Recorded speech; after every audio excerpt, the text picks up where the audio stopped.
Viens, va, maman.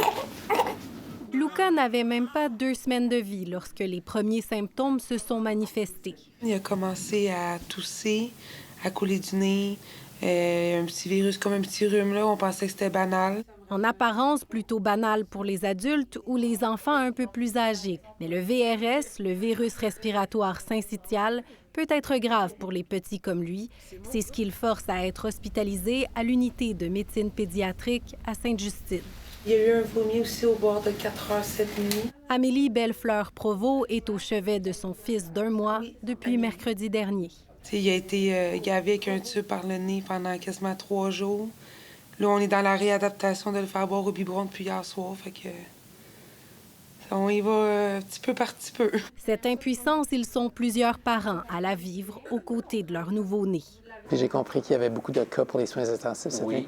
Cette nuit, il y en a eu 2 qui sont montés back à back pour les soins Et la intensifs. porte d'entrée de ces petits patients, c'est l'urgence. Il y a beaucoup de cas de patients plus malades.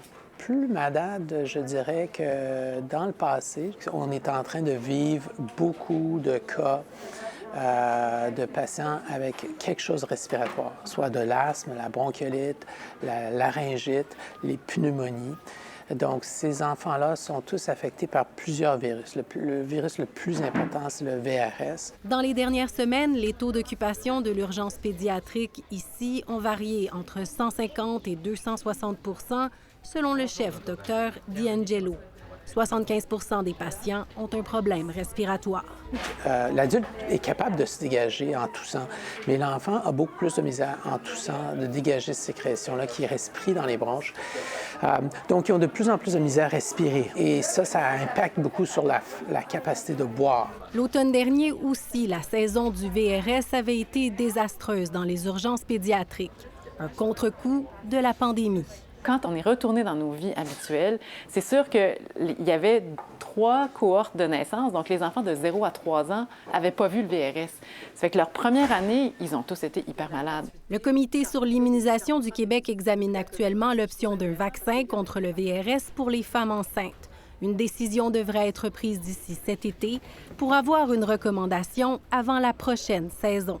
La question du point de vue santé publique, c'est de voir est-ce que les saisons de fou qu'on a eues de VRS vont continuer dans les prochaines années. Si on regarde les 2 dernières années, le fardeau était hyper important. Est-ce que ça va continuer comme ça ou si on va revenir à des années un peu plus normales, entre guillemets? Santé Canada a déjà approuvé un vaccin contre le VRS pour les 60 ans et plus, mais il n'est pas couvert par la RAMQ. Le comité évalue aussi l'intérêt de le rendre gratuit. C'est rarement les grands-parents qui amènent le virus à la maison, c'est habituellement le contraire. Les grands-parents l'attrapent parce qu'ils ont gardé le petit. En attendant, Amélie, elle, s'accroche. S'il nous démontre cet après-midi que l'Édouard, il est capable de tolérer tout seul sans vomir, je vous laisserai partir.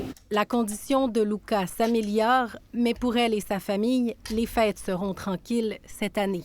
Je pense que je sortirai pas vraiment beaucoup de choses en 1 mois de vie pour bébé. Ici Jacques Audrey-Charbonneau, Radio-Canada, Montréal.